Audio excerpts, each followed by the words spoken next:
Hi, everyone. We're connected. Happy Friday. All right, we're live on Facebook. We're live on Zoom. We're actually about 1 minute early. So yes, it's Friday. It's November 8th. Many of you know it's my birthday, the big 4-0, which is a little hard to believe, but it's exciting too. So today I do not have a guest with me, so there won't be an interview. We've got guests lined up for much of the remainder of the year and starting to schedule out into the first of next year, which is really exciting. But today I wanted to come on and talk to you guys. I want to share my top 40 healthy habits in honor of my 40th birthday, right? So I sent out a blog post earlier this week, and so some of you may have seen that as well, and I shared 40 different things. And today I want to spend a little time just diving into each of them because it may seem overwhelming, and I am by no means saying you need to incorporate all of them, and definitely not incorporate all of them at once, right? So it's about making small changes over time so you can create lifestyle habits that are sustainable, that become second nature, that really become part of your routine. I'm just checking to make sure I'm on Facebook, and I am, so perfect. All right, so let's dive in, shall we? Okay, so I've kind of been reflecting over the past few weeks, and I've really realized just all the things that have changed and evolved over the past 10, 20 years, right? And I look back, and I was actually going through some old pictures the other day, and so some of these memories, like from high school and college, feel like yesterday. They were not yesterday, they were many years ago. But then when I really think about it, I just think how much has changed, in the past 20 years, in my personal life, and just my perspective, how I see the world, what my priorities are. I definitely could not have predicted back in my early 20s when I was in college that I would be where I am today doing what I'm doing. So it's interesting how life takes you on a journey that you don't always plan out. And I think that's the beauty of it too, right?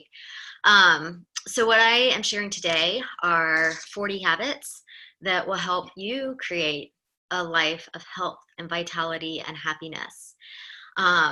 They have become critical components to my daily routine. Many of them I'm still working on. It's about progress, not perfection, and just constantly improving, right? Trying to become a better version of myself each and every day. And these are things I've learned and incorporated over the years. Like I said, many of them I'm still working on and improving upon, and they're all important. Okay. And what I encourage you to do as you listen to this or as you read my blog post is kind of evaluate what are some of the things that you feel like you're doing well. What are some of the things that you really want to work on and improve upon or incorporate? And maybe pick 2 or 3 things that you really want to focus on and implement over the course of the next month or two, and get really good at those and really focus on those. And then maybe add 1 or 2 more, right? Because the goal is to turn it into a habit, into a lifestyle. So if you try to do, 10 things all at the same time, it's going to lead to overwhelm. It's going to lead to burnout. It's going to lead to frustration, most likely. That's not the goal, right? The goal is for these things to actually improve your life, to reduce the stress, and to improve health. Okay. So the first one I have listed is pray and meditate. And I think if you've been following me for a while, then you're probably on the same page with all of this. But this practice is so, so essential to your daily life. And so, from my point of view, I view prayer and meditation as very synonymous. What I've realized over the years is, for a long time, I saw prayer as asking, right? Asking for things. And well, that's all well and good. We are called to, submit our requests to God, and then have faith that, the best situation will present itself. But it's not just about asking. It's about giving thanks and expressing gratitude, but also sitting in silence, which is oftentimes the hardest thing. So that's where I see meditation coming in, is having those moments of silence, which are still incredibly difficult for me. I love to meditate, but I still find that guided meditations work best for me. Because sometimes when I sit in silence with my thoughts, it's not easy. It can be difficult, and a lot of times thoughts that you don't want to show up. But that is also an opportunity to bring awareness to them and release them and let them go, right? And not keep them buried down. Which leads me to my next thing, which is forgive and let go. This is probably one of the hardest things that I've had to learn how to do. One of the biggest challenges is truly forgiving. It's easy to say you've forgiven a situation, a person, whatever. But if that memory comes back up and you feel triggered, you haven't forgiven, you haven't let it go. And so I think it's really good to, if you've been hurt, if you've been betrayed, if you've been let down, whatever that situation is, whatever emotions and feelings that brings, it's important to acknowledge that and feel it, but not let it linger so long that it becomes you, and that it kind of becomes part of your personality. One of the things that I've learned more recently is that all forgiveness is self-forgiveness, right? Because if we are holding on to resentment or blame or anger towards someone or something, that's only hurting us. It has nothing, at that point has nothing to do with them. They're not being affected by it. It's only you. If you're living in that negative, those negative emotions, that low energy vibration, it's only harming you and ultimately your health. So learning to forgive and let go. And sometimes that also means forgiving ourselves. If you're someone that is your own worst critic, right? You tend to be very self-critical. Then learning to love and forgive yourself as well.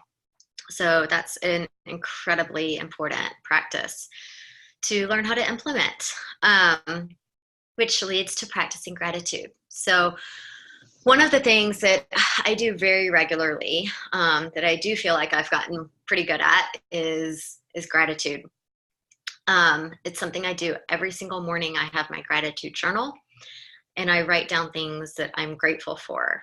And I do it in the form also of affirmations. So, and I often do gratitude affirmations, even for things that may not have fully presented themselves in this reality, right? So it may be something that, I'm aiming for, right? But I express gratitude for it in the present tense as if it's already happened. So some of the gratitude mantras, if you will, that I write down and express every day. And I think it's great for you to find your own. If any of this resonates with you, then definitely use it. A lot of this I got from a book called The Power of Your Subconscious Mind, which I highly, highly recommend reading. It is amazing. It's an old book, but a lot of wisdom in it. And so I'll write things like, I am so happy and grateful that I'm healthy, happy, and energized. Um, you know, every cell, tissue, muscle, and nerve in my body is um, being made whole and perfect and pure and perfect health. I am well. What are some of the other things I say? I say my whole body is in a state of optimal, radiant health, vitality, and vigor. So when it comes to health, those are a few statements that you can claim, right? If it's something else, gratitude for certain relationships, gratitude for abundance in your life, whatever it may be that really resonates with you. So expressing gratitude. I'm so happy and grateful, for my loving, caring, supportive husband. I'm so happy and grateful for the sun that is shining bright outside today. I'm so happy and grateful for my amazing friends and loving family. You know, those are some examples of things that you can start writing down, verbally saying it out loud is powerful, and really starting to kind of reframe your mindset. We tend to have a negativity bias, right? So really expressing gratitude kind of starts to reframe your mind, rewire your brain, so you can start to see the positive in things. Rest. So rest is, of course, a non-negotiable. I feel like in today's world, especially in our Western culture, everything is like instant gratification. We need it now. Go, go, go. You have a to-do list a mile long. Everything is a priority, right? And we don't say no to things. So learning to rest, learning that you are, and starting to believe that you are worthy and deserving of downtime and rest. It is a very healthy self-care practice, is to take breaks, get adequate rest, whether that's prioritizing sleep at night, which is absolutely essential, or simply learning to say no to commitments and activities that don't serve you at this point in time, and being okay with it and not worrying about what other people think, right? Other people, Rachel Hollis says this, and I love this, other people's opinions of me are none of my business.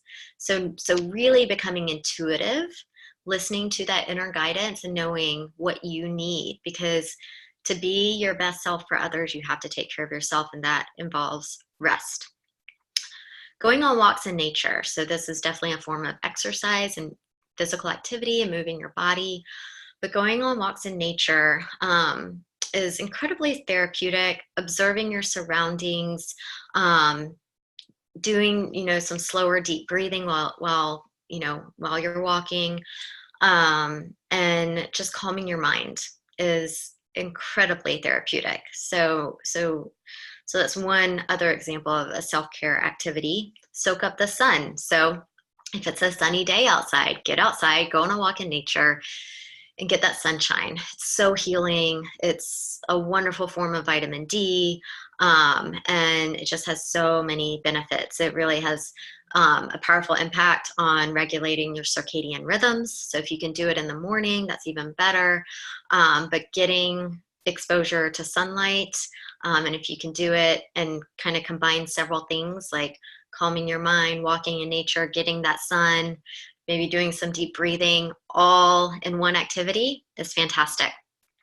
Which leads me to number 8, which is breathe deep. So deep breathing is powerful. Just breath work in general, learning how to breathe correctly. This is one thing that I've also been working on. When you're in a chronic stressed out state, kind of in that survival mode all the time, which many people are, chances are your breathing is very erratic and it is very shallow chest breathing. So what that does is that further activates the sympathetic nervous system, which is your fight or flight response. That's your survival mode.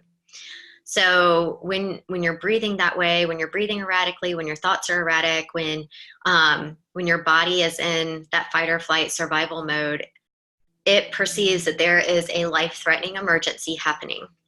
So it puts all of its resources into survival, which means it turns off functions that are not essential for immediate survival, such as cellular repair, digestion, reproductive functions, right? So all those things are not critical to immediate survival, so it shuts them down. So if you're living in that state all the time, you can imagine how that leads to imbalances and chronic illness over time. So the goal is to get in that parasympathetic rest, relax, restore, digest state of your nervous system. And breath work, proper breathing, can really help with that. So those deep belly breaths really help activate the parasympathetic nervous system, the rest and digest. And what's even better is if you can extend your exhale to make it longer than your inhale. And if you can double the length of your exhale compared to your inhale, that's even better. So you can do some counted breath work. You could even make that a meditation. So, breathe in for a count of 2, breathe out for 4. And I recommend breathing in through your nose and breathing out either through your nose or through your mouth. Okay. There's also a form of breath work that Dr. Andrew Weil's very well known for. Is called the 4-7-8 breath. So breathe in for a count of 4, hold for a count of 7, breathe out for a count of 8. And you'll see that inhale and exhale is doubled. The exhale is doubled.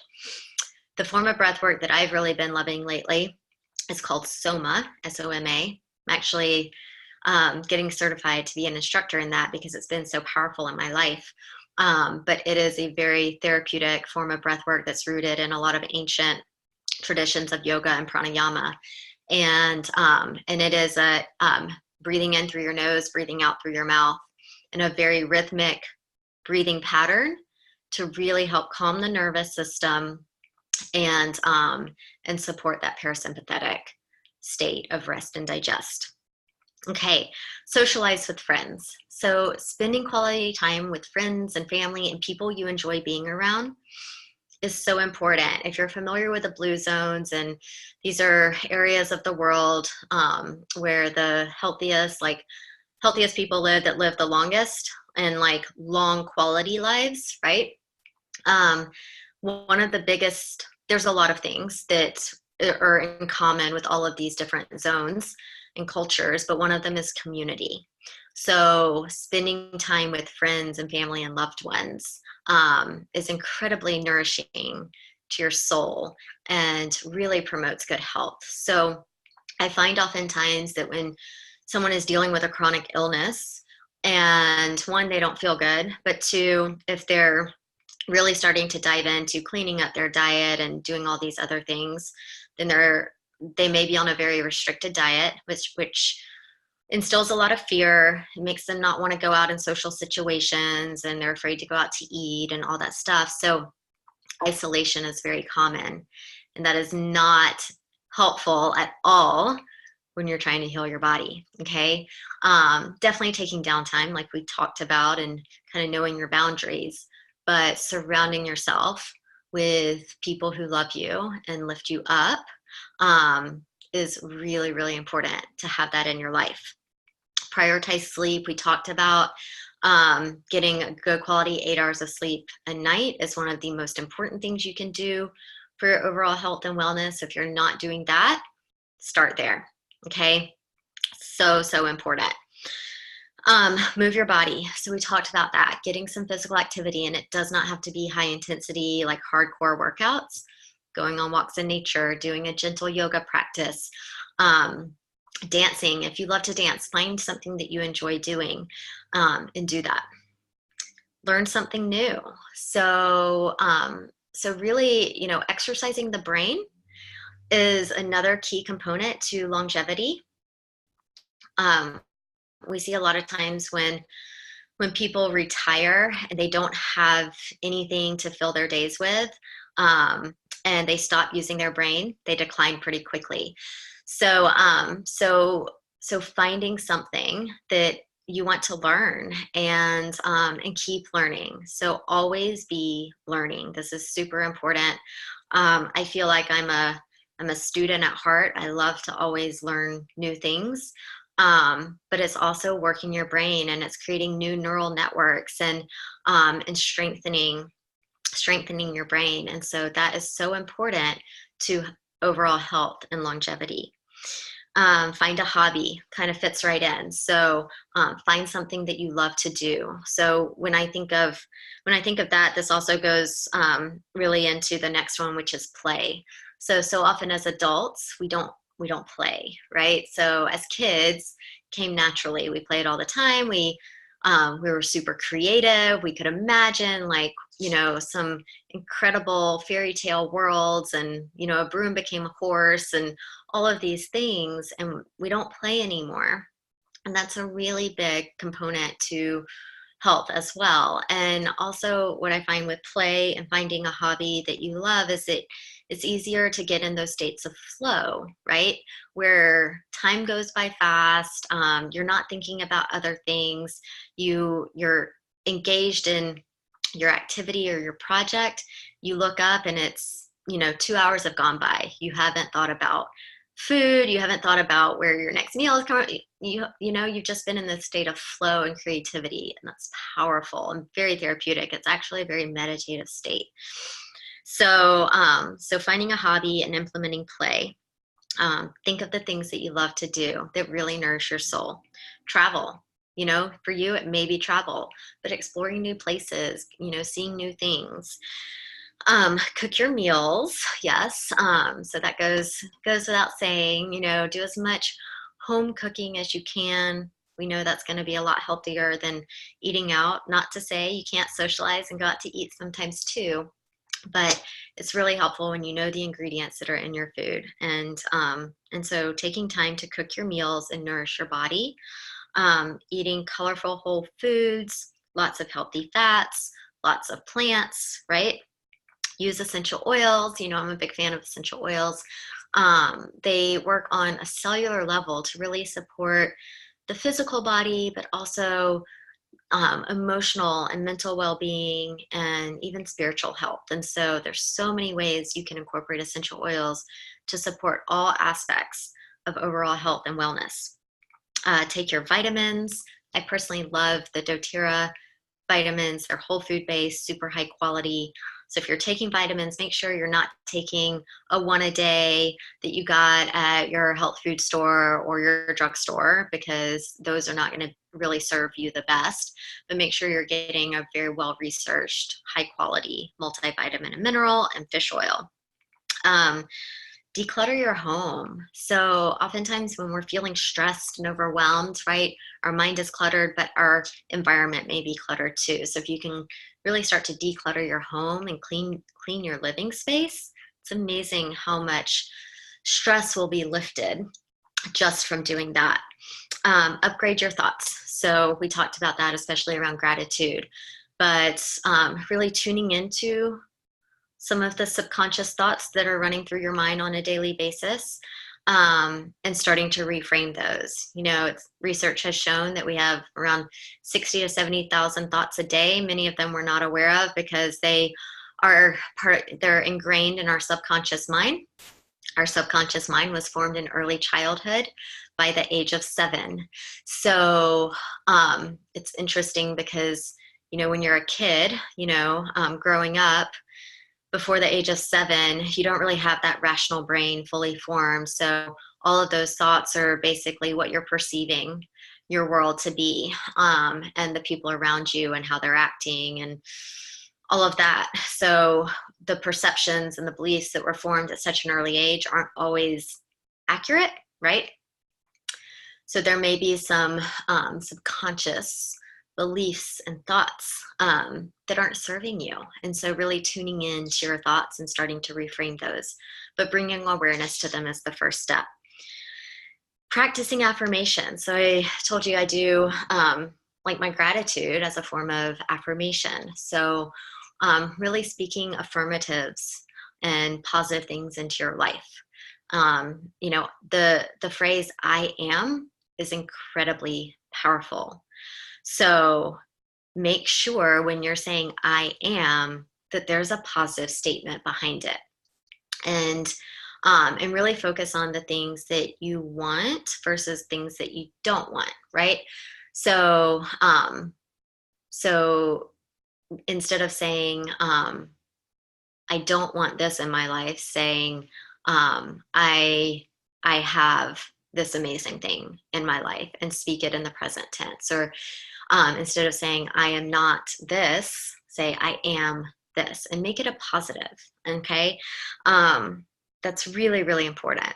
What you verbalize and what you think about yourself and the world around you will ultimately manifest into your life. So really changing your beliefs and your thoughts to more positive can be really, really powerful. So we talked about affirmations and thoughts, setting realistic goals. So, just being honest with yourself. I think goals can be great and very helpful, but oftentimes we kind of set ourselves up for failure because we don't set realistic goals and we don't have a plan. So that could be a whole other, class on how to set goals, but making them challenging, but also, realistic and achievable, right? And deconstructing your goals is really, really helpful. So if you have a goal, then work backwards from it and say, okay, so what do I need to do daily to achieve this goal? What do I need to do weekly to achieve this goal? What do I need to do monthly to achieve this goal? And that way you have a clear plan, and you don't just expect it to somehow happen, right? Read more books. I am an avid reader. I love to read. I read every night before bed. Kind of ties into my love for learning. I'll share some of my favorite books with you. I have a whole list of books in my Amazon store, so I'll share that with you. But some of my favorites lately: The Power of Your Subconscious Mind. I love everything that Dr. Joe Dispenza has put out. I like Gabby Bernstein, Marie Forleo, Rachel Hollis.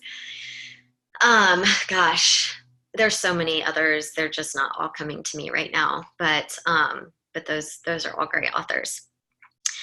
Turn off the TV. I forget what the average is that people, the number of hours that people spend watching TV on a daily and weekly basis. It's ridiculous.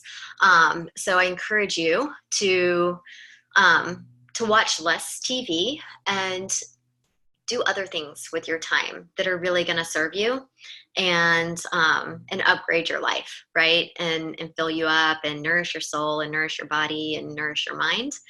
Not to say you can't ever watch TV. I watch TV sometimes, but it's very, very limited. I would much rather read a book or listen to a podcast or spend time with friends or get outside and go on a walk or go exercise or something like that. So just think about, just bring awareness. How much time are you spending watching TV? What could you do instead?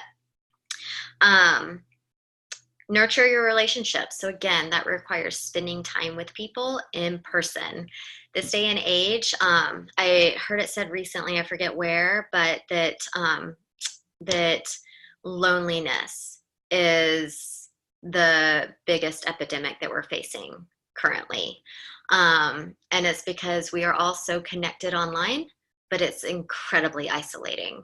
We feel like we're connecting on social media, but it's not the same as that live in-person connection, and people are incredibly lonely. So getting out behind your computer, behind your phone, and actually spending time with people is so important. Find a like-minded community. If the people in your life right now are not lifting you up and not supporting you and not encouraging you and not not making you a better person, if they're bringing you down, that may not be the right community for you. Find a like-minded community that is going to edify you and support you and build you up, that you love being around, that the energy is just so empowering and just, really, really positive, right? So all of that means that some relationships may need to go, or just less time spent there, and then certain relationships need to be strengthened, right? Invest in a spiritual practice. So spiritual health is so important. So whatever that is for you, whether it's, whatever religion it may be, whatever belief system it may be, but really, finding that divine connection, right? And that divine guidance, and having that connection is so important. Limit your news time. That goes back to TV, but news especially. The majority of news is incredibly negative and stressful. So if you're watching news a lot all day, or even for an hour a day, that's probably too much. It's important to know what's going on in the world, but limit your dose of news, because all of that negativity is going to instill fear, is going to instill a lot of negative feelings, feelings of worry, fear, scarcity, all of these things that are ultimately going to, one, give you a negative view of the world that you're living in, and also negatively impact your health too, because it's going to put you in that stressed out, fight or flight survival mode. Okay. Laugh more. Laughing is a great form of medicine. So again, that goes to surrounding yourself with a great community, and laughing more. Love yourself. This is a big one.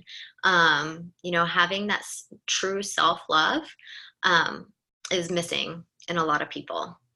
And so learning to love yourself and forgive yourself and offer yourself grace, and is really, really important. Nourish your mind, body, and soul. So we've talked about that. That's what all these things are doing. Eat to live.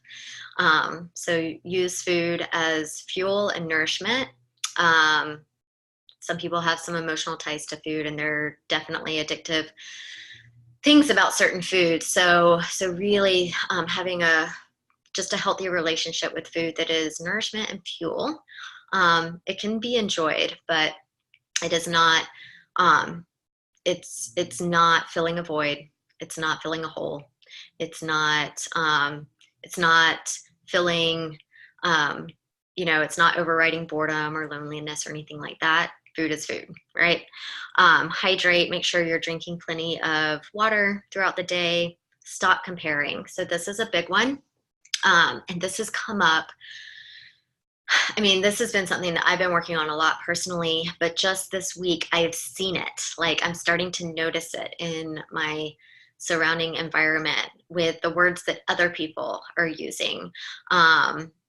Just the way women talk about themselves, and compare themselves to other women, and don't want to be in pictures with other women because they don't like the way they look. Or I've had people even, when I'm out networking and stuff, and I tell people what I do. I'm a health coach. I help people with nutrition and lifestyle, and I've had people say, "Oh gosh, well, if you can help me look like you, then sign me up." And I tell them, that's not what it's about. Like, we have totally different body types, right? And I've got my own insecurities.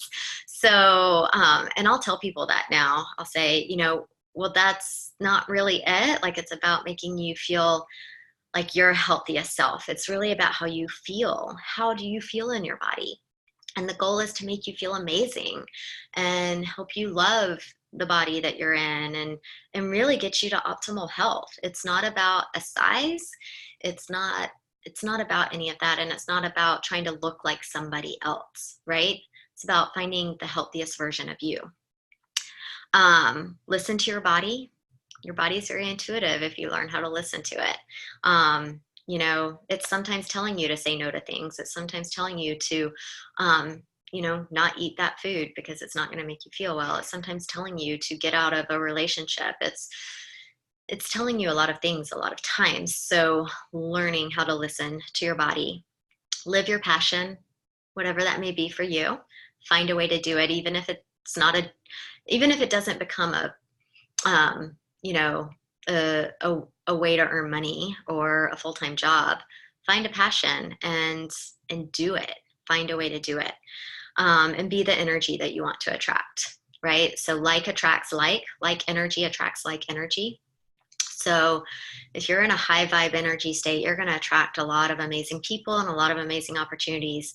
If you're in a low vibe energy state where you have that victim mentality, you have a lot of blame, you have a lot of guilt, a lot of, anger, whatever those negative emotions are, you're going to attract more of that.